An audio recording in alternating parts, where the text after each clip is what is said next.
சேரியிலே பிறந்து சேரியிலே வளர்ந்து சேரியிலே இருக்கிறவனை பற்றி ஒரு கதை பண்ணலாம், சரி அவன் கதை கொஞ்சம் ஜாலியாக இருக்கிற மாதிரி பண்ணலான்னு சொல்லிட்டு நம்ம வந்து ட்ரை பண்ணுறோம். ஸோ கூட நிறைய பேர் படம் எடுக்கிறாங்க, நம்மளை திட்டி கூட படம் எடுக்கிறாங்க. ஆனால் கிராஃப்ட் வைஸ் ஒன்றுமே இல்லை, ஜீரோ. அது நம்மளால் அது வந்து ஒரு படமாக கூட என்ன பண்ணுறது, ஒரு படமாக கூட ஏற்றுக்க முடியாது. அது படமே கிடையாது. நீ சினிமான்றது வந்து சும்மா சாதாரண விஷயம் கிடையாது, சிம்பிள். அது சினிமான்றது என்ன, அது சினிமா வந்து நீ சும்மா யாருனாலும் வந்து எடுத்துட முடியலாம் கிடையாது, யாருனாலும் எடுக்கலாம். ஆனால் இந்த கிராஃப்டை அண்டர்ஸ்டாண்ட் பண்ணி எடுக்கிறது இல்லை, அது ஒரு பெரிய சவால். அந்த சவாலை ஏற்றுக்கிட்டு அந்த கிராஃப்டை நீ கற்றுக்கிட்டு உன்னுடைய கதையை வந்து உன்னுடைய கதை மாந்திரங்களை அந்த கிராஃப்டில் அப்படி உழவு விட்டு அவனை ஒரு ஃப்ரேம் வைக்கணும். நீ ஃப்ரேம் வச்சோன்னா அப்படி வந்து ஸ்பைக்லி வந்து அப்படி பார்த்துட்டு நிற்பார்ல, அந்த மாதிரி வந்து இருக்கணும். சும்மா சும்மா ஏதோ படம் எடுக்கிறோம்லாம் எடுத்துடக்கூடாது. அதுதான் என்னுடைய வேண்டுகோளை. சும்மா எல்லாம் வரோம், நம்ம ஒரு கதை எழுதலாம், ஓகே.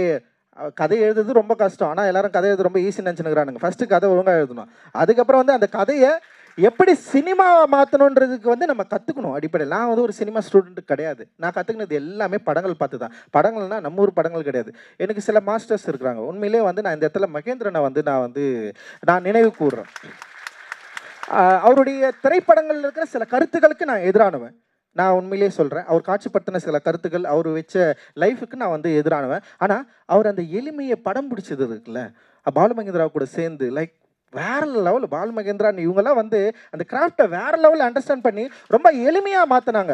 சினிமானா வந்து இவங்க தான் எடுக்க முடியும், அவங்க தான் எடுக்க முடியும் அப்படின்றத உடச்சி பிரேக் பண்ணவங்க தான் இவங்க எல்லாருமே. ஸோ அந்த இடத்துலேருந்து நம்ம இந்த சினிமாவை நம்ம புரிஞ்சுக்கணும். சினிமான்றது ஒரு பயங்கரமான ஒரு ஆர்ட் மீடியம். அது வந்து என்னதான் வந்து சந்தைகளால் பின்னப்பட்ட ஒரு உலகமாக இருந்தாலும், சந்தையோட சந்தை தான் பிரதானமாக இருந்தாலுமே, அது முழுக்க முழுக்க ஒரு ஆர்ட் மீடியம். அந்த ஆர்ட் மீடியத்தை நம்ம சரியாக நம்ம வந்து புரிஞ்சுக்கணும். அந்த ஆர்ட் மீடியத்தை சரியாக புரிஞ்சுக்கிட்டு அந்த கிராஃப்டை கற்றுக்கிட்டு நம்ம சொல்கிற கதைகளை பயங்கர ஸ்டாண்டர்டாக சொல்லணும். அவன் நிராகரிக்க முடியாத ஒரு இடத்த பிரச்சனை அம்பேத்கர் அதுதான் சொல்லுவார், எல்லாரையும் இக்னோர் பண்ணுன்னு சொல்லுவார். உன்னை நோக்கி வர விமர்சனங்கள் சரியானதை கிடையாது, எல்லாத்தையும் இக்னோர் பண்ணு. ஆனால் நம்ம எங்கே வந்து இருக்கிறோம்னா, நம்ம எழுதுறத நம்ம சொல்கிறத அவன் அக்செப்ட் பண்ணுற இடத்துல நம்ம வந்து நம்முடைய கருத்தை முன்வைக்கணும் அப்படின்னு சொல்கிறாரு. பல விவாதங்கள் உருவாகலாம், ஆனால் நம்முடைய கருத்தை அவனால் வந்து விளக்கவே முடியாத ஒரு இடத்துல இருக்கணும் அப்படின்னு சொல்கிறாரு. ஸோ அந்த மாதிரியான திரைப்படங்களை நம்ம எடுக்கிறதுக்கு நம்ம வந்து நம்மளை வந்து அப்ளை பண்ணணும், கற்றுக்கணும்னு நினைக்கிறேன். இங்கே எல்லாருமே நம்ம இருக்கிறோம், நம்ம எல்லாருக்குமான எல்லாருக்குமே தனித்தனி இயக்குநர்களுக்கு ஒரு லாங்குவேஜ் இருக்குது. அந்த லாங்குவேஜை கற்றுக்கிட்டாலே போதும். இப்போ ஜெயோட வாய்ஸ் வந்து ரொம்ப ரொம்ப முக்கியமானது. ஜெயோட வாய்ஸ்னா வந்து ஊரும் காலனியும் வந்து பிரச்சனையாக இருக்கிறோம், நம்ம ரெண்டு பேரும் ஒன்று சேர்ந்து நம்ம எதிர்க்க வேண்டியதை பண்ணலான்னு சொல்கிற வாய்ஸ்க்கு வந்து பெரிய அப்ரிசியேஷன் கிடைச்சது. அண்ட் ரொம்ப முக்கியமான வாய்ஸ் அது. ஸோ அந்த இப்போ இரண்டாம் உலகப் போரின் குண்டு அதனோட வாய்ஸ் ரொம்ப பயங்கரமானது. ஒரு தலித் லைஃப்பை வந்து பேசிட்டு அப்படியே வந்து உலகத்தில் இருக்கிற போருக்கு எதிரான ஒரு வாய்ஸை இந்திய சினிமாவில் ரொம்ப வெளிப்படையாக பயங்கர ஸ்ட்ராங்காக பேசின ஒரு படம் அது. அப்புறம் வந்து ரைட்டர் படம் வந்து என்னென்னா, காவல்துறையில் நடக்கிற ஒரு அநியாயத்தை அட்டுழித்த இயல்பான மனிதர்கள் மாட்டிக்கினா அவங்க எப்படி வந்து பாதிக்கப்படுவாங்கன்றது வந்து பேசுனது. அப்புறம் வந்து இவனுடைய பரியரும் பெருமாள் வந்து ஒரு படிக்க போகிற பையன், தலித் பையன், ஒரு இன்ஸ்டிடியூஷன் லெவலில் நடக்கிற பெரிய ப்ராப்ளத்தை வந்து பயங்கர ஸ்ட்ராங்காக பேசிச்சு. இப்போ அண்ணன் ஜேபின்னு ஒரு படம் எடுத்தார். ஆனால் வந்து ரொம்ப இயல்பு நிலையில் இருக்கிற ஒரு அம்மாவுடைய மனப்பிறகு நோயினால் அந்த சமூகம் எப்படி அந்த குடும்பம் எப்படி பாதிக்கப்படுது, அவங்களை எப்படி நம்ம பார்க்கணும் அப்படின்னு ஒரு கதையை வந்து உருவாக்குது. அண்ட் சேத்துமானில் பார்த்தீங்கன்னா வந்து ஒரு சின்ன பையன் இந்த ஜாதி பிடியிலேருந்து விலகணும்னு சொல்லிட்டு ஒரு தாத்தா வந்து அவர் படுற கஷ்டம், தான் வாழ்ந்த வாழ்க்கை அந்த பையன் வாழக்கூடாதுன்னு நினைக்கிற ஒரு கதையை வந்து சொல்லிச்சு. ஸோ இப்படி டிஃப்ரெண்ட் கதைகள் இருக்குது. ஸோ இந்த டிஃப்ரெண்ட் கதைகளை நோக்கி நம்ம வந்து நகரணும். அண்ட் வந்து இந்த லைஃப்பில் நம்ம சொல்லப்படாத கதைகள் எக்கச்சக்கமாக இருக்குது. ஸோ அந்த கதைகளை நோக்கி நம்ம வந்து நகர்ந்துட்டு போகணும். அண்ட் இதோடு சேர்ந்து கிராஃப்டை வந்து நம்ம பயங்கரமாக அண்டர்ஸ்டாண்ட் பண்ணிக்கணும். சினிமான்றது வந்து அடிப்படையில் பக்கா டிரெக்டர் மீடியம்.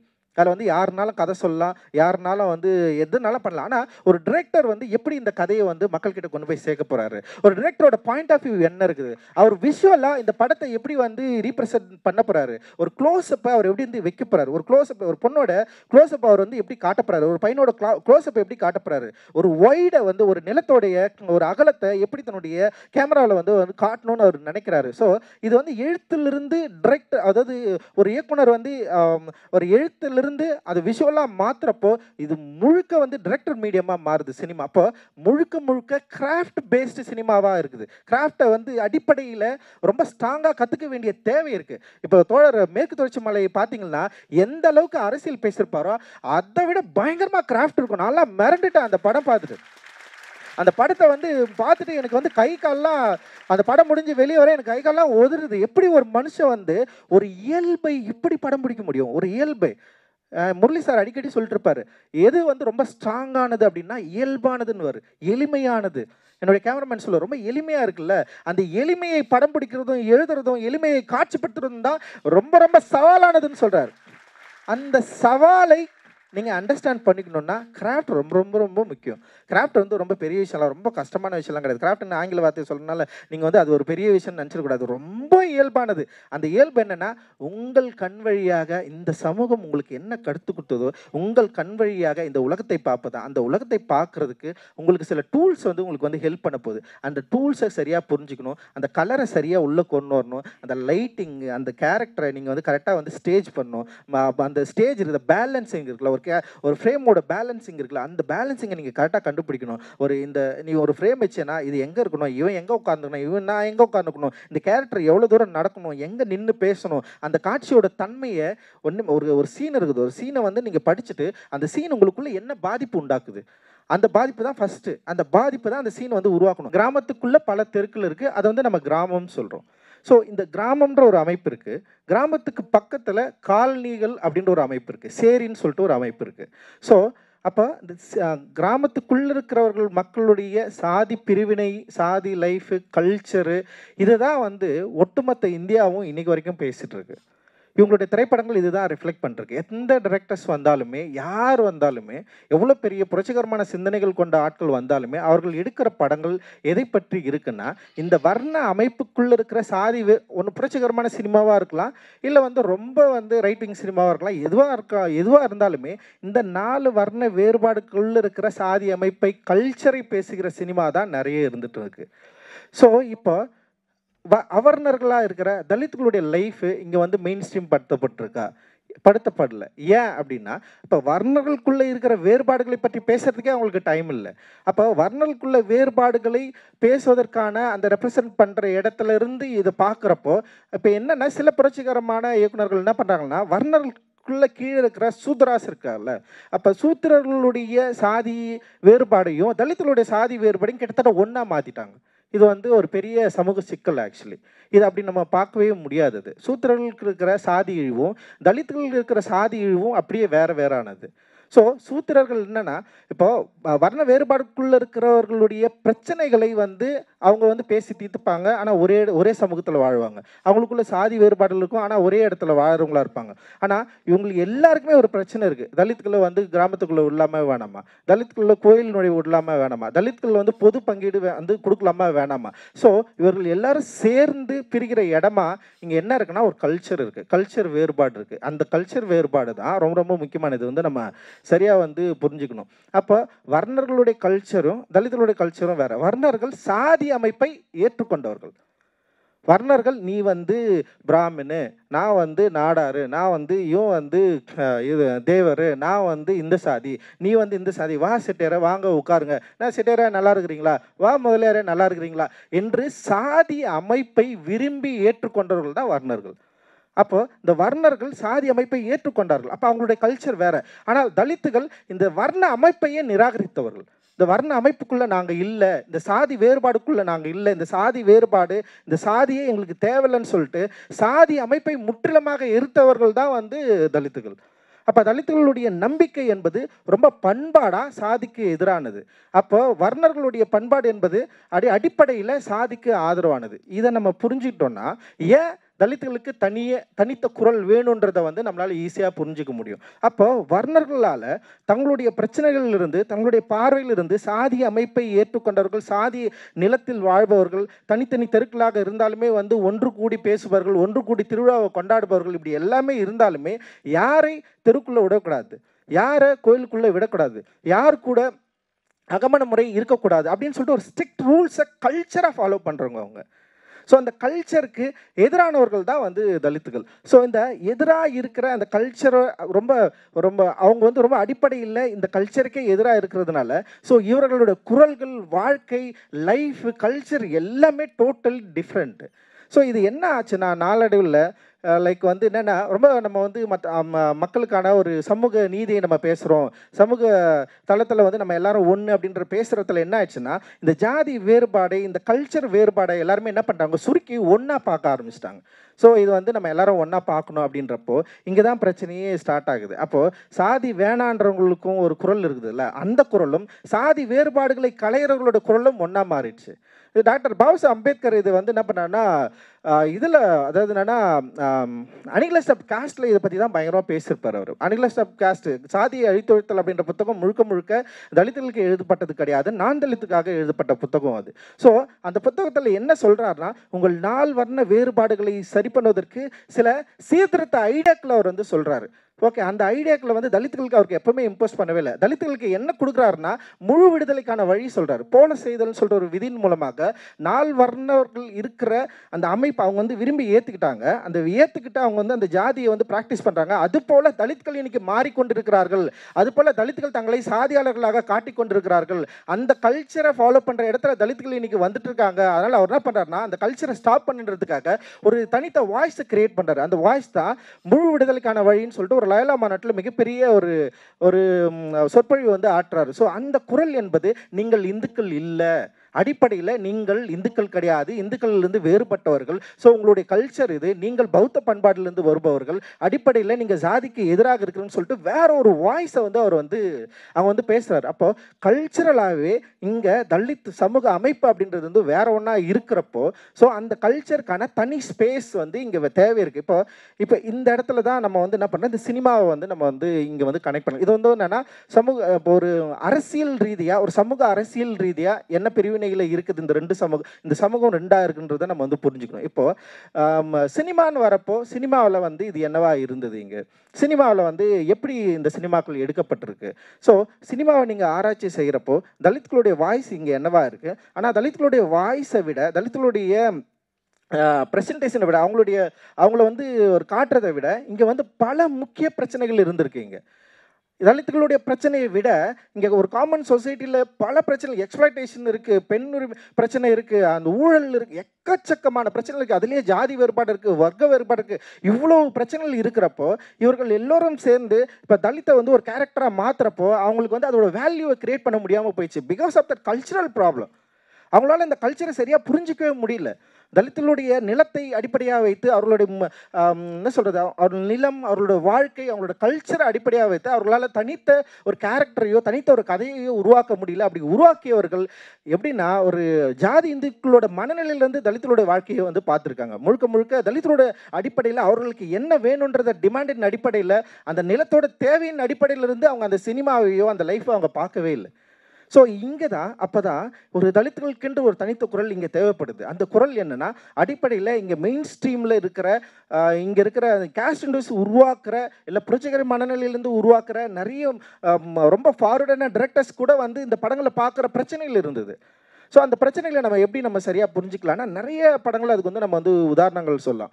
குறிப்பாக ஹிந்தியில் உருவான வந்து இந்த ஆர்டிகல் 15 வந்து அந்த படம் வந்து ரொம்ப ரொம்ப முக்கியமானது. ஸோ இந்த மாதிரியான படங்களை பார்க்குறப்போ அப்போ தலித் கதாபாத்திரங்கள் அங்கே என்னவா இருக்குது, அப்போ யார் அங்கே மைய கதாபாத்திரமாக இருக்குது, ஒரு தலித் இஷ்யூவை யார் வந்து ஹேண்டில் பண்ணுறாங்க, எந்த வியூவில் அது வந்து பார்க்கப்படுது அப்படின்னு பார்க்குறப்போ ஏன் கோராவுடைய பாயிண்ட் ஆஃப் வியூலேருந்து அந்த கதை சொல்லப்படலை.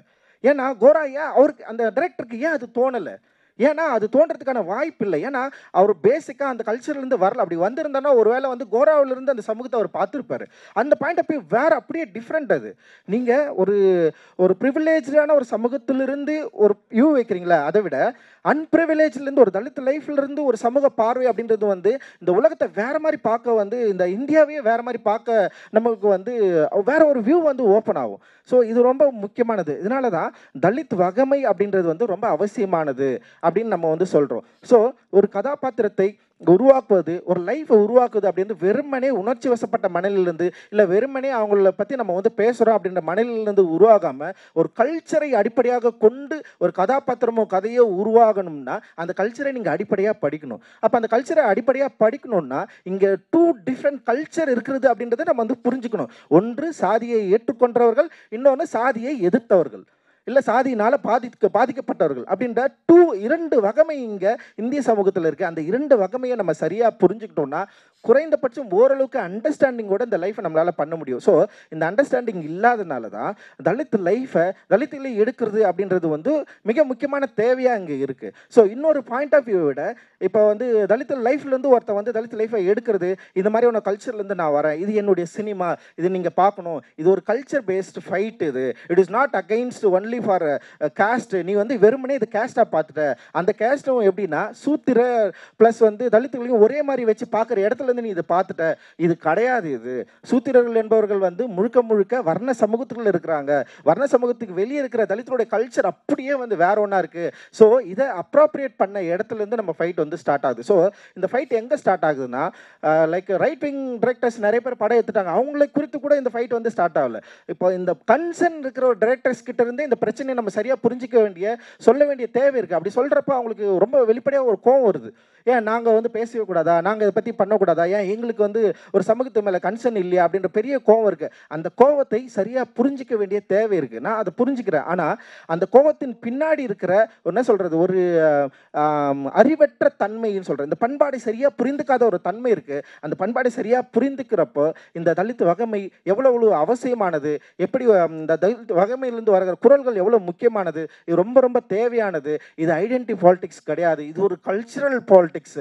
இந்த கல்ச்சுரல் பாலிடிக்ஸ் அதோட வாய்ஸை நம்ம சரியாக புரிஞ்சுக்கணும் அப்படின்றத வந்து நம்மளால் வந்து இங்கே வந்து புரிஞ்சிக்க முடியும் அப்படின்னு நான் நினைக்கிறேன். எனக்கு இப்போ ஈரானில் இருக்கிற டிரெக்டர்ஸ் பற்றிலாம் நம்ம யோசிக்கிறப்ப அவங்களுக்கு இல்லாத லிமிடேஷனாக நமக்கு இருக்க போகுது அப்படின்னு யோசிக்கிறப்ப ஓகே இந்த லிமிடேஷனை நம்ம எப்படி ஹேண்டில் பண்ணலாம். அப்புறம் நான் இன்னொரு வாய்ஸ் வந்து முடிவு பண்ணுறேன், என்னுடைய படங்களில் வந்து டெஃபினட்டாக வந்து மெயின் ஸ்ட்ரீமில் தான் இருக்கணும் அப்படின்றது தான் என்னுடைய ஃபர்ஸ்ட் பொசிஷனாக இருக்குது. அதுதான் என்னோட வாண்டிங்காகவே இருக்குது. ஏன்னா மெயின் ஸ்ட்ரீமில் தான் நான் பேசியே ஆகணும்னு சொல்லிட்டு ரொம்ப பிடிவாதமாக இருக்கிறேன். எனக்கு பிடித்த நான் ஒரு மெயின் ஸ்ட்ரீம் ரசனையாளனா எனக்கு தெரியாது, நிறைய படங்கள் வந்து நான் என்னால் கனெக்ட் பண்ணிக்கவே முடியாமல் இருந்தது. நான் கனெக்ட் பண்ணிக்கிட்ட படங்கள் எல்லாமே ஆர்ட் ஹவுஸ் படங்கள் அப்படின்னு தான் இருந்தது. ஆனால் அப்போ மெயின் ஸ்ட்ரீமில் தான் நான் படம் பண்ணணும்னு யோசிக்கிறப்போ சரி என்ன பண்ணலான்னு யோசிக்கிறப்போ என்னுடைய வாழ்க்கை மிக யதார்த்தமாக மெயின் ஸ்ட்ரீமோட கனெக்ட் பண்ணியிருந்தது. அதுதான் ரொம்ப முக்கியமானதாக நான் வந்து பார்க்குறேன். நான் மற்ற வாழ்க்கையை யோசிக்கிறத விட என்னுடைய கதை, என்னுடைய உலகம், என்னுடைய லைஃப் இருக்குல்ல, அந்த லைஃப்பில் இருக்கிற சுவாரஸ்யம் அவ்வளோ, கொண்டாட்டம் அவ்வளோ இருந்தது.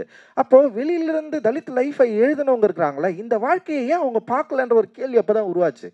என்னுடைய வாழ்க்கை நான் சின்ன வயசுலேருந்து இருக்கிறேன், எனக்கு வந்து கஷ்டம் இல்லாமல் இல்லை, எனக்கு லிமிடேஷன்ஸ் இல்லாமல் இல்லை. ஆனால் அந்த லிமிடேஷன்ஸ்குள்ளே நான் விளையாடின அந்த லைஃப் இருக்குல்ல, இப்போ என் ஸ்கூலில் வந்து நான் 5வது வரைக்கும் நான் தான் லீடரு. நான் பெல் வச்சு ஸ்கூலுக்கு லீவே விடுவேன். அப்போ எவ்வளோ பவர்ஃபுல் ஆகலாம் நான் இருந்திருக்கிறேன் நான். ஸோ எனக்கு அப்படி யோசிப்பேன். நான் வந்து 6th போய் படிக்கிறேன். நான் அந்த ஸ்கூல் பிடிக்கலன்னு எங்கள் அப்பா கிட்ட சொல்லி என்னை வேற எங்கேயா சேர்த்து விடுப்பான்னு சொல்கிறேன். ஸோ எனக்கு நான் எங்கே படிக்கணுன்றதை நான் டிசைட் பண்ணுற இடத்துல நான் இருக்கிறேன். ஸோ இந்த மாதிரி கேள்விகள்லாம் நிறைய இருக்குது. அண்ட் நான் பசங்க கூட விளையாடுறேன், கபடி விளையாடுறேன், கிரிக்கெட் விளையாடுறேன், கிரிக்கெட்டில் ரொம்ப நல்லா விளையாடுறேன், லைக் வந்து சண்டை போட்டுருக்கிறேன், பயங்கரமாக அடி வாங்கி நிறைய நடந்துருக்குது. ஸோ அப்புறம் லவ் பயங்கரமாக பண்ணியிருக்கிறேன். என்னடா இது நம்ம வாழ்க்கை எப்படி பயங்கர சுவாரஸ்யமாக இருக்குது இவங்க. அப்போ தலித் லைஃப் அப்படின்றது வந்து பொது சமூகத்தில் என்னவா பார்க்கப்படுது, உண்மையிலேயே தலித் லைஃப் என்னவா இருக்குது. சாப்பாடு பயங்கரமாக சாப்பிட்டுறோம், கறி பயங்கரமாக சாப்பிட்டுக்கிறோம். என்னடா ஒரு கோழி வந்து யாராவது விருந்தாளிக்கு வந்துட்டு அவங்க வீட்டுக்கு வந்துட்டாங்க வச்சுக்க, அந்த கோழியை அடிக்கிறதே ஒரு பெரிய ஆர்ட், அது பயங்கரமாக இருக்கும். ஸோ இவ்வளோ லைஃப் இருக்கிறப்போ அப்போ நான் என்ன பண்ணேன்னா, இந்த லைஃப்பை சுவாரஸ்யத்தின் அடிப்படையில் நம்ம ஏன் வந்து திரும்பவும் இது வந்து உருவாக்கக்கூடாது அப்படின்னு சொல்லிட்டு தான் என்னுடைய லைஃபின் அடிப்படையிலேயே வந்து ஒரு படத்தை நான் வந்து உருவாக்கலாம் அப்படின்னு ட்ரை பண்ணுறேன். ஸோ இந்த லிமிட்டேஷன்ஸ்குள்ளே இருக்கிற இந்த ஆர்ட் இருக்குது, அந்த லைஃப் இருக்குல்ல, இந்த கொண்டாட்டம் இருக்குதுல்ல, இந்த கொண்டாட்டம் இங்கே இருக்கிற லிமிட்டேஷன்ஸில் இருக்கிற ப்ரொடியூசர்ஸ் இருக்காங்களா, பழமைவாதவர்கள், லைக் வந்து அவங்களுக்கு வந்து கேஸ்ட் ப்ராப்ளம் இருக்கும், என்னவா இருக்கலாம். ஆனால் இந்த கதையை அவர்களால் தவிர்க்க முடியல. அதுதான் ரொம்ப முக்கியமானது. ஆக்சுவலி என்னடா இவ்வளோ சுவாரஸ்யமான கதையாக இருக்கு அப்படின்னு அவங்க வந்து யோசிக்க ஆரம்பிச்சாங்க. ஏன்னா இவ்வளோ சுவாரஸ்யமாக இருக்கு, இவ்வளோ விறுவிறுப்பாக இருக்கு, இந்த மாதிரி ஒரு ஹீரோ இருக்கிறாங்களா, இந்த மாதிரி ஒரு ஃபைட் நடந்திருக்கா, இது ரொம்ப நல்லா இருக்கு. ஆனால் இது வரைக்கும் அப்படி சொல்லப்படவே இல்லை. சும்மா தலித்துனாவே இவன் அவன் சொல்லிட்டு அவனை எப்படியெல்லாம் மோசமாக காட்டிட்டு இந்த இப்போ முன்னாடி ஒரு படம் பார்த்தேன் பாருங்க, என்ன படம் அது, ரைட்டிங் வித் ஃபயர். ஃபஸ்ட்டு அந்த அக்காவங்கெல்லாம் காட்டுறப்போ இந்த சமூகம் ஒரு தலித்தை எப்படி பார்க்கணுன்னு தான் அந்த விஷுவல்ஸே இருக்கும். ஆனால் கொஞ்சம் கொஞ்சமாக போகிறப்போ அவங்க எல்லாருமே பயங்கர வாரியராக இருந்தாங்க, செம்ம ஃபைட்டராக இருந்தாங்க, அவ்வளோ அழகாக இருந்தாங்க எல்லாருமே. ஸோ இது ரொம்ப முக்கியமானது. ஃபஸ்ட்டு நம்மளோட வியூ இருக்குல்ல, இந்த கல்ச்சுரலாக இந்த ஒட்டுமொத்த சமூகம் தலித்தை எப்படி பார்க்கணும், எப்படி எழுதணும், எப்படி நோக்கணும்னு சொல்லிட்டு ஒரு வியூவை நமக்கு வந்து உருவாக்கி வச்சிருக்கு. அது எப்படின்னா ரொம்ப அழுக்கா, டார்க்கா, பழமைவாதமாக பழமைவாதமாக இருக்குது. அந்த பழமைவாதத்தோட என்னால் ஒன்றி போகவே முடியல. அப்போ நான் பார்க்குறேன், நான் கேள்வி கேட்குறேன், இது நான் இல்லையே, அப்போ நான் யார் அப்படின்னு பார்க்குறோம். என் லைஃப் ரொம்ப சுவாரஸ்யமானது. நான் வந்து ஃபுட்பாலில் பயங்கரமாக ஃபுட்பால் அடிப்பேன் நான் ஒரு டைமில்.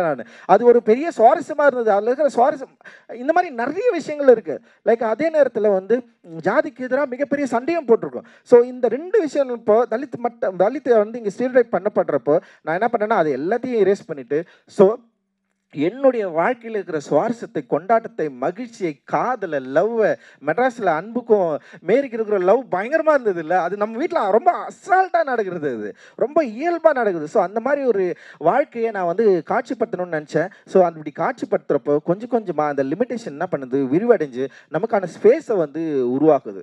ஸோ இதுதான் வந்து நான் வந்து அப்படின்னு நினைக்கிறேன். நான் ஆக்சுவலி இந்த இடத்த நம்ம உருவாக்குறதுக்கு இவ்வளோ ஒரு பெரிய ஒரு இடத்துல அங்கேருந்து இப்படி வந்து மூவ் பண்ண வேண்டியது இருக்குது. நம்முடைய பாயிண்ட் ஆஃப் வியூவை மாற்ற வேண்டியது இருக்குது. ஃபர்ஸ்ட் அதுதான் நமக்கு வந்து ஒரு பாயிண்ட் ஆஃப் வியூவை ஃபிக்ஸ் பண்ணி கொடுத்துருக்காங்க இந்த ஒட்டுமொத்த சொசைட்டியும். அது என்னன்னா தலித்துகள் என்ன இப்படி தான் அப்படின்னு சொல்லிட்டு அந்த பாயிண்ட் ஆஃப் வியூவை, அந்த வியூவை பிரேக் பண்ணுறது தான் நம்மளுடைய ஃபர்ஸ்ட் வேலையாக இருக்கணும். அதுதான் நம்முடைய முக்கியமான வேலை. அந்த இடத்துல இருந்து தான் நம்முடைய சினிமாக்கள் வேலை செய்கிறதா நான் வந்து நம்புகிறேன். நீதி கட்சி, திராவிட மூமெண்ட் இருந்த அதே சமயத்தில் இங்கே தலித்துகள் வந்து தங்களுடைய அரசியல் தளங்களில் மிக பலமாக இருந்தார்கள்.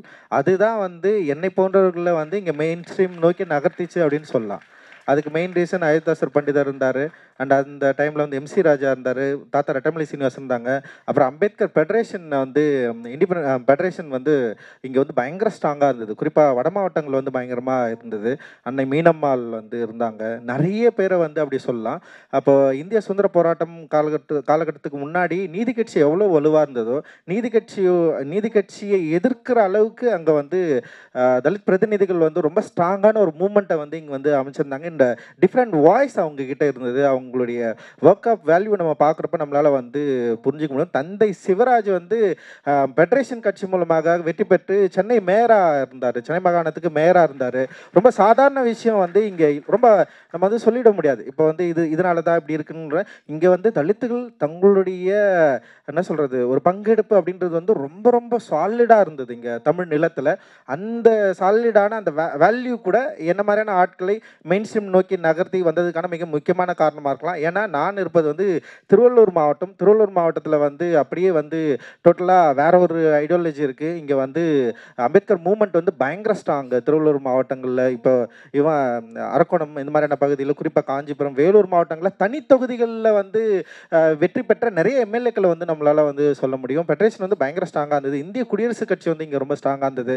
அதற்கு பிறகு வந்து நிறைய கட்சிகள் வந்தது. வைப்பா இருந்தார், தந்தை இவர் இருந்தார், இளைய பெருமாள் இருந்தார். இளைய பெருமாள் பயங்கர ஸ்ட்ராங்காக இருந்தார். அப்புறம் காங்கிரஸ் கூப்பிட்டு அவர் கட்சியில் அவங்கள சேர்த்துக்கிட்டு இந்திய காங்கிரஸோடைய தலைவராக இருந்தார் ஐயா இளைய பெருமாள். வந்து ரொம்ப சாதாரண விஷயம் வந்து இங்கே வந்து அப்படி சாதாரணமாக இங்கே நடக்கலை அப்படின்னு சொல்கிறேன். ஏன்னா இங்கே திராவிடன் மூமெண்ட் எவ்வளோ ஸ்ட்ராங்காக இருந்ததோ அதே அளவுக்கு வந்து இங்கே வந்து மிக முக்கியமாக தலித் மூமெண்ட் இருந்தது. குறிப்பாக ஆதி திராவிட மகாஜன சபைன்னு சொல்லிட்டு மிக பழமை காலங்கள்லேயே வந்து அதை வந்து கிரியேட் பண்ணியிருக்காங்க. ஸோ ஒரு பெரிய ஒரு வேலைப்பாடின் திட்டத்தின் அடிப்படையில் நான்லாம் இருக்கிறேன் அப்படின்றது வந்து நான் ரொம்ப நம்புகிறேன். ஆக்சுவலி எப்படி தன்னுடைய அதாவது ஆண் திமிரை காட்டி பெண்களை வந்து எப்படி கவருதல் அப்படின்னு சொல்லிட்டு ஒரு பெரிய ரைட்டப்பே வந்தது. அதை பற்றி நிறைய டிஸ்கஷனும் போச்சு.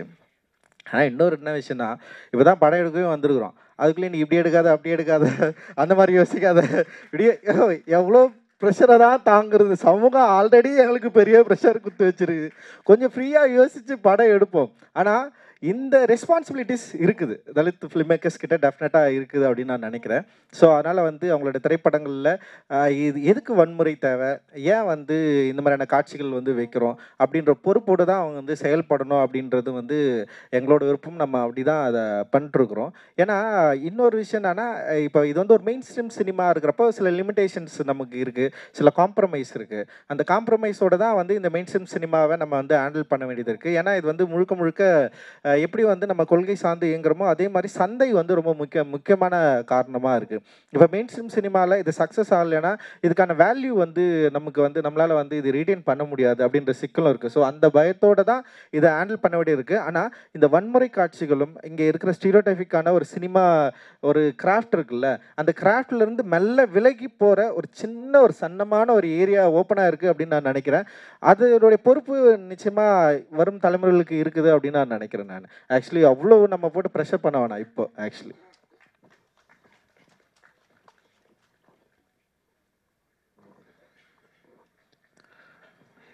இப்போ நான் ப்ரீவியஸாக சொன்ன மாதிரி கடந்த 10 வருஷத்தில் நம்ம ஒரு ப்ரெஷரை க்ரியேட் பண்ணியிருக்கோம். அதாவது தலித் லைஃப்பை வந்து டிக்னிஃபை பண்ணியிருக்கோம். அதை இதுக்கு மேலே கேரிகேச்சர் பண்ணி காட்ட முடியாது. அதை வந்து கேலி செய்ய முடியாது. அதுக்கான மரியாதையை கொடுத்துருக்கோம். உண்மையை எடுத்துகிட்டு போய் டாக்குமெண்ட் பண்ணியிருக்கோம். இதெல்லாம் செஞ்சுருக்கோம். அப்போது ஒரு காஸ்டிஸ்ட்டாக எதையும் பேச முடியாது. ஒரு சாதி வெறியோட ஒரு வசனத்தை வைக்க முடியாது. அந்த ப்ரெஷரை ஏற்படுத்திட்டோம். ஆனால் இப்போது பாலினம், ஜெண்டர் அப்படின்ற விஷயத்த பார்க்கும்போது இதை சொல்லிவிட்டு நான் கடந்து போயிட முடியாது காஸ்டிஸ்ட்டாக அப்படின்னு நினைக்கிற அளவுக்கு. ஆனால் இந்த பொண்ணை கலாய்ச்சிட்டு நான் கடந்து போயிடலாம். அதை நிறுத்துறதுக்கு தலித் மூமெண்ட் ரெண்டுத்துக்கும் ஒரே ப்ரெஷரை தான் கொடுத்துருக்கா. நம்ம இந்த இடத்துக்கு வந்துட்டோமா, இல்லைனா ஜெண்டரை டீல் பண்ணுறதுக்கு ஒரு ஒரு ஒரு வந்து ஒரு உருவக்கேலியாக இருக்கட்டும், இல்லை ஒரு வந்து பெண்கள் மேலே இருக்கிற இதுவாக இருக்கட்டும், இதை டீல் பண்ணுறதுக்கு நம்மளோட போதாமைகள் தலித் மூமெண்ட்டில், தலித் சினிமாவில் என்னவா இருக்குது? யார் வேணா சொல்லுங்கள். சரி, ஓகே. ஆக்சுவலி வந்து இந்த இஷ்யூ வந்து ஒரு கல்ச்சர் பேஸ்டு தான். இப்போ வந்து இதில் வந்து தலித், நான் தலித் அப்படின்ற இடத்துல இருந்து நம்ம பார்க்குறப்போ தலித் பெண்களுக்கு என்ன மாதிரியான வகையான இன்னல்கள் நடக்குது, நான் தலித்துக்கு என்ன நடக்குது அப்படின்றது இதுலேயும் கூட நம்ம பிரிச்சுக்கலாம். அதனால தான் வந்து ஃபர்ஸ்ட் வந்து அந்த படம் ரைட்டிங் வித் ஃபயர் ஆரம்பிக்கிறப்போ வந்து தலித் பெண்கள் வந்து எந்த அளவுக்கு பாதிக்கப்படுறாங்க இந்த சமூகத்தில் அப்படின்றது வந்து ஒரு டிஃப்ரெண்ட்டாக ஒன்று வந்து அவங்க வந்து அதை பேசியிருப்பாங்க. அது ரொம்ப முக்கியமானது.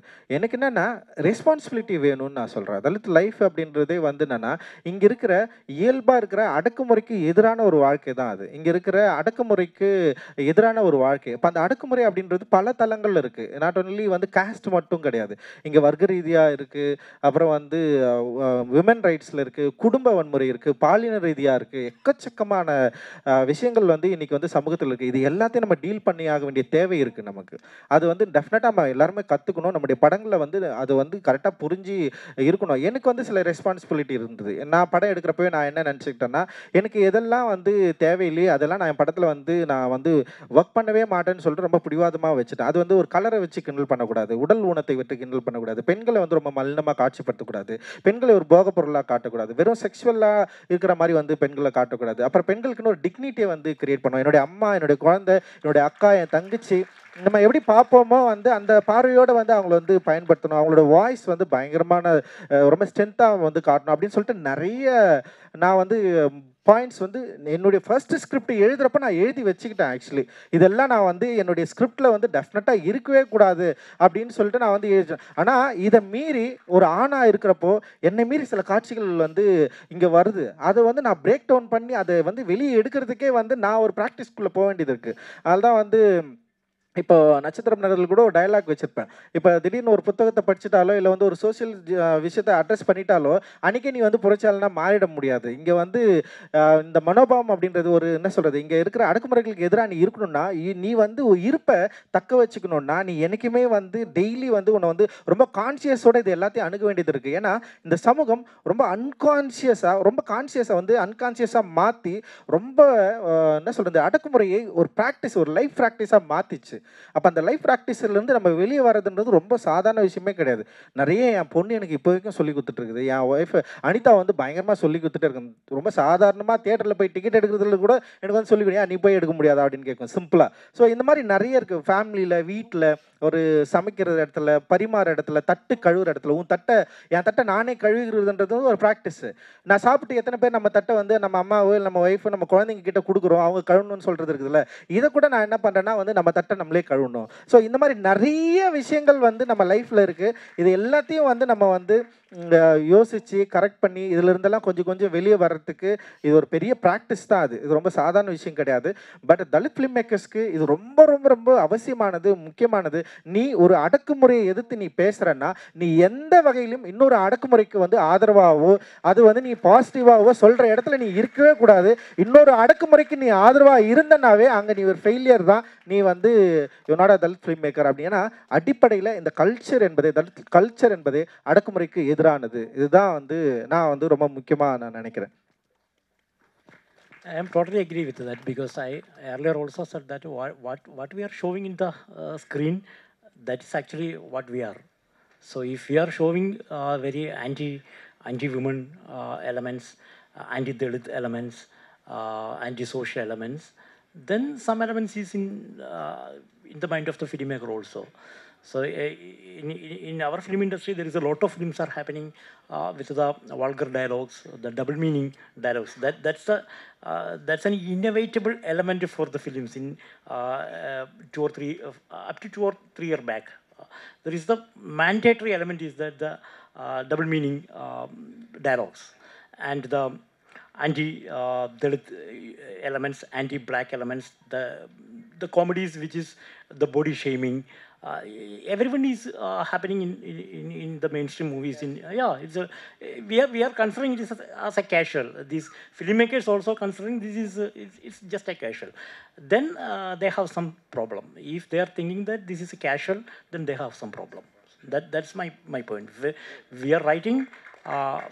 We are writing our story with our passion and our political and our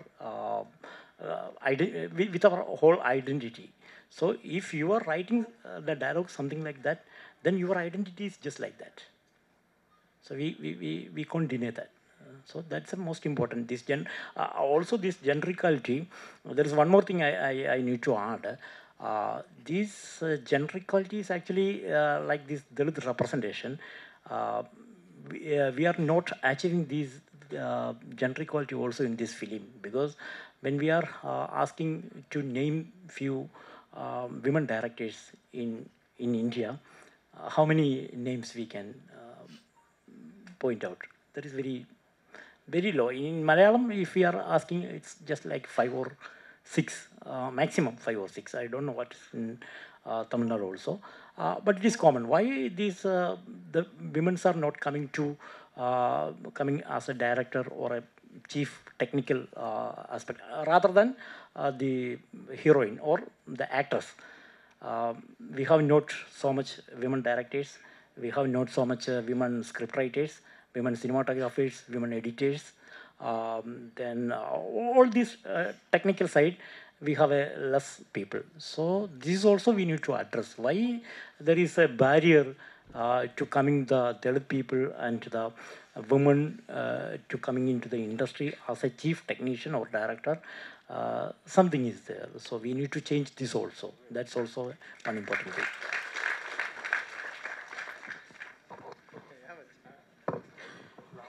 last question Ranjith அண்ணா ஜெயித்தோல யார் வேணால் ஆன்சர் பண்ணலாம்.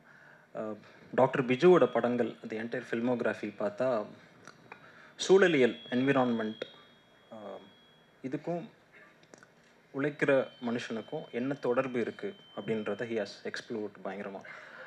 நிறைய படங்கள் அப்படி இருக்குது. பொல்யூஷனாக இருக்கட்டும், கிளைமேட் சேஞ்ச், இதோடு சேர்ந்து கிளாஸ் காஸ்ட் ஈக்குவேஷன் எப்படி இருக்குதுன்னு எக்ஸ்ப்ளோர் பண்ணியிருக்காரு. இப்போது எப்படி அவங்கக்கிட்ட நம்ம கேட்டோமோ, ஏன் எப்படி தலித் சினிமா அங்கே அவ்வளோ பெருசாக வளரலையோ, அந்த மாதிரி இங்கே இந்த இப்போ என்விரான்மெண்டல் ஃபெமினிசம் மாதிரி என்விரான்மெண்டல் ஜஸ்டிஸ், அதாவது ஏசி நான் போட்டால் வெளியில் போகிற இது வந்து ஏற்கனவே சூடாக இருக்கிறவனோட வீடு இன்னும் சூடாகுது. அப்போது அது என்விரான்மெண்டல் இன்ஜஸ்டிஸ் சொல்கிறோம். இப்போது இதுக்கும் கிளாஸ் காஸ்ட்டுக்கும் என்ன சம்மந்தம்? அவங்க எக்ஸ்ப்ளோர் பண்ண அளவுக்கு தமிழில் எப்போ தலித் சினிமா எக்ஸ்ப்ளோர் பண்ண ஆரம்பிக்க போகுது? அது எங்கேருந்து நம்ம தொடங்கணும்னு நினைக்கிறீங்க?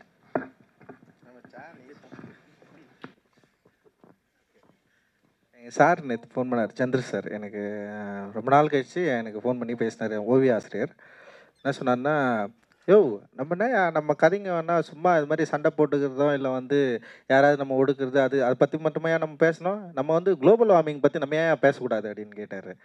எனக்கு அதுதான், ஏன்னா கதை சூழல்கள் நம்ம எங்கேருந்து தேர்ந்தெடுக்கிறோம், நம்மக்கிட்ட என்ன கதை வளம் இருக்குது, இந்த கதைகள் ஏன் வந்து திரும்ப இப்போ தலித் லைஃப்னோடனே நம்ம எல்லாமே எந்த இடத்துல ஒரு ஸ்டீரியோடைபிக்கில் மாட்டிப்போமோ அப்படின்ற ஒரு பயமும் எனக்கு வந்துருச்சு. அப்போ மற்ற இஷ்யூ நமக்கு இல்லையா? இப்போ காலநிலை இஷ்யூ வந்து நமக்கு இல்லையா? இங்கே வர்க்க ரீதியான போராட்டம் பிரச்சனை வந்து நமக்கு வந்து இல்லையா? இல்லை இங்கே இருக்கிற இந்த எக்ஸ்ப்ளாய்டேஷன் பணமதிப்பு இழப்பு அதில் வந்து நம்ம வந்து பாதிக்கப்படலையா? அது மாதிரி நிறைய கேட்டகரிஸ் இருக்குது. ஒன்லி பிரச்சனைகள் மட்டும் கிடையாது, குடும்ப உறவு பற்றி பேசலாம். லைக் வந்து நிறைய ரிலேஷன்ஷிப் பேஸ்டான பிரச்சனைகள் பேசலாம். இப்போ தலித்துகளுடைய நகர வாழ்க்கையை பற்றி நம்ம பேசலாம். எக்கச்சக்கமான பிளாட்ஸ் வந்து இருக்கிறப்போ திரும்பவும் தலித் லைஃப் அப்படின்றது வந்து ஒரு இடத்துல போய் மாட்டிக்குமோ அப்படின்ற பயம் இருக்குது. ஏன்னா நான் இயக்குனராக இருக்கிற அதே சமயத்தில் தயாரிப்பாளராக இருக்கிறப்ப என்னை தேடி நிறைய கதைகள் வருது. நான் நிறைய படிக்கிறேன் அண்ட் படமும் பார்க்குறேன். ஸோ ரெண்டுமே இப்போ முடித்த படங்களை என்கிட்ட காட்டுறாங்க. குறிப்பாக வந்து தலித் லைஃப்பை ஒட்டி இருக்கிற படங்களை வந்து என்கிட்ட வந்து காட்டுறாங்க. அண்டு ஸ்கிரிப்டும் வந்து நான் நிறைய படிக்கிறப்போ என்ன ஆகுதுன்னா திருப்பி திருப்பி திருப்பி ஒரே கதையை பல டிரெக்ஷனில் பல பாயிண்ட் ஆஃப் வியூவில் சொல்லிட்டு இருக்கிற மாதிரி வந்து இருக்குது. அண்டு கதாநாயகன் உட்பட கதாநாயகன் எல்லாருமே வந்து தத்துவமாக டைலாக் பேசிட்டு இதே தான் வந்து இருக்குது. எனக்கு ரொம்ப பயமாயிடுச்சு, நம்ம ஏதோ தப்பாக ட்ரெயின் பண்ணுறோமோ அப்படின்ற மாதிரி மாறிடுச்சு எனக்கு. லைக் வந்து சினிமான்ற கரெக்டான டூலில் ஒரு ஆர்ட்டை வந்து நம்ம வந்து சரியாக புரிஞ்சிக்கணும் அப்படின்னு நான் சரியாக புரிஞ்சுக்கிட்டேன். அதனால தான் என்னுடைய கதைகள் வந்து கொஞ்சம் வேறு மாதிரி ஏதோ பண்ணிட்டுருக்குன்னு வச்சுங்களேன். ஆனால் ஃபர்ஸ்ட் டைம் டைரக்டர்ஸ் வரப்போ அவங்க வந்து எந்த கதையை தேர்ந்தெடுக்கலாம், ஜானர் தேர்ந்தெடுக்கிறதுல நிறைய பிரச்சனை இருக்குது. அவங்க வந்து இப்போ சோஷியல் ட்ராமாவை தவிர சோஷியல் ட்ராமா, ஆக்ஷனு, லவ் இருக்குது, ஓகேவா? இதை மீறி அவங்கன்னா ஜான்ராவாக வேறு எதுவுமே ட்ரை பண்ணவே இல்லை. த்ரில்லர் ஏன் உள்ளே வரல அப்படின்னு எனக்கு தெரியவே இல்லை. ஒரு பயங்கரமான ஒரு ஆக்ஷன் ஏன் வந்து உள்ளே வரல அப்படின்னு தெரியல. ஒரு சஸ்பென்ஸ் இல்லை வந்து ஒரு பேய் படம் மாதிரி ஒரு இடம். இப்போ கெட் அவுட் தானே அந்த படம் பேர்? கெட் அவுட் வந்து பயங்கரமாக அந்த ஒரு பிளாக்ஸை வந்து மெஸ்மரைஸ் பண்ணி கூட்டும் போயிட்டு அவனோட பிரெயினை வந்து அவன் வந்து ஆப்ரேட் பண்ணி அவனை வேறு ஃபுல்லாக அடிமையாகவே வச்சிருக்கிறது தான் வந்து அந்த படம். அதோட திங்கிங்கே வேறு லெவலில் இருந்தது. ஸோ இந்த மாதிரியான யோசனைக்குள்ளே நம்ம எப்போ வந்து நம்முடைய கதைகளை வந்து ப்ராக்டிஸ் பண்ண போகிறோம் அப்படின்றது வந்து ரொம்ப ரொம்ப முக்கியமானதாக நான் வந்து பார்க்குறேன். அப்போது தலித் லைஃப்ன்றது இங்கே வந்து இந்த சமூக சூழலில் சம்மந்தப்பட்டது தான். இது எப்படியோ வந்து பயங்கர உட்டோப்பியாவாக இங்கே சமூக சூழலில் சிக்கல்கள் இருக்கிற எப்படி வந்து வர்ணா பீப்புளுக்கு இருக்கிற பிரச்சனை நமக்கு இல்லையானா தண்ணி பிரச்சனை இருக்குது. லைக் வந்து இங்கே இருக்கிற பொருளாதார ரீதியான பிரச்சனை இருக்குது. இந்த குளோபல் வந்து நம்மளை எப்படி முழுங்கிட்டு இருக்குது, குளோபல் வார்மிங் இருக்குது. லைக் வந்து இந்தியா அந்த பொருளாதாரத்தின் மூலமாக நம்ம எவ்வளோ வந்து பேக்வேர்டாக இருக்கிறோன்னு இருக்குது. உலக சந்தை எப்படி நம்மளை வந்து நம்முடைய கிட்ட இருக்கிற ஒவ்வொரு ரூபாயும் நம்ம கிட்ட வந்து பிடுங்கிட்டு இருக்கிறான். இன்றைக்கி அதானி அதுலேருந்து எல்லாருமே வந்து நம்முடைய நிலங்களை வந்து எடுத்துகிட்டு இருக்கிறான். நம்ம வந்து லேண்ட்லெஸ்ஸாக மாறிட்டு இருக்கோம். அது மாதிரி நிறைய பிரச்சனைகள் வந்து தலித்துக்கிட்ட இருக்குது. அண்ட் ஜான்ரா இருக்குது.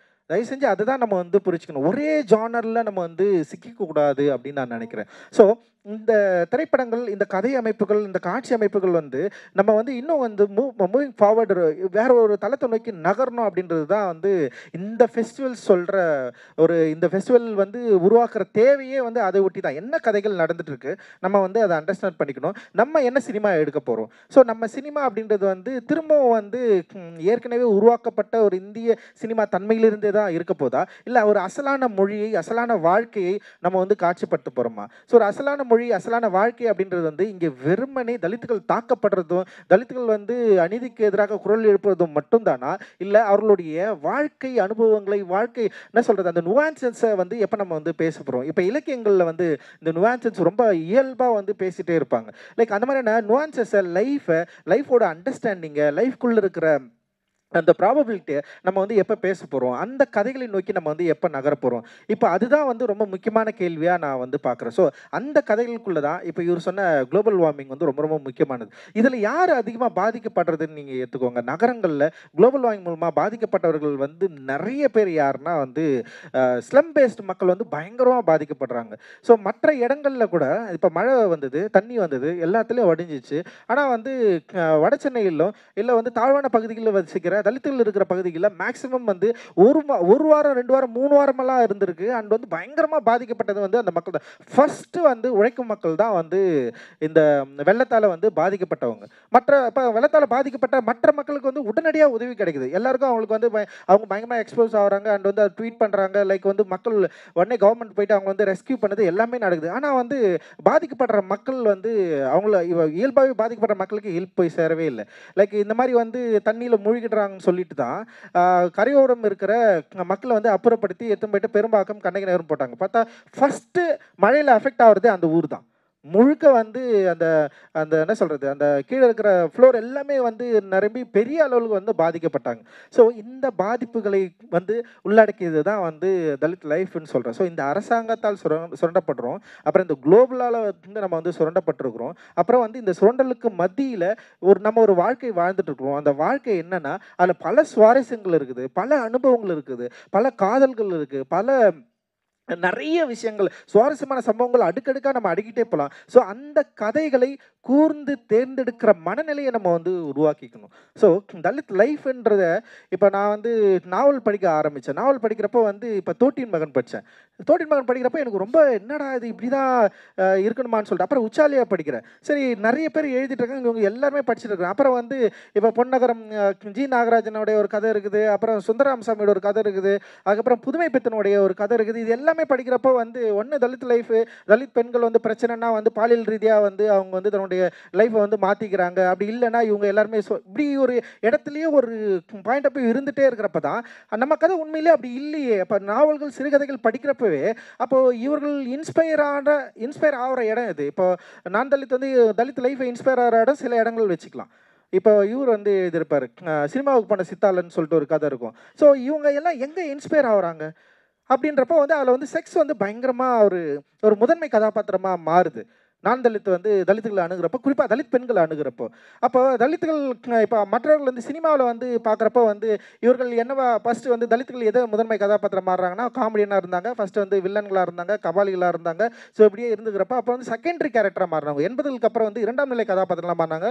நிறைய பேர் செத்துருவாங்க. ஃபஸ்ட்டு ஒரு 10 நிமிஷத்தில் போராடுவார், அவர் செத்துருவார். அப்புறம் ஹீரோ வந்து போராடிட்டே இருப்பார், கடைசி வரைக்கும் போராடுவார். இல்லைனா ஹீரோ என்ன பண்ணுவார்னா தலித் பகுதியில் வசிப்பார், கிளைமேக்ஸில் பார்த்தா அவர் வந்து ஏதோ ஒரு பெரிய இடத்துல பிறந்திருப்பார், அவர் வந்து அந்த இடத்துல வளர்ந்துருப்பார். ஸோ இப்படி தான் வந்து நடந்துகிட்டே இருந்தது.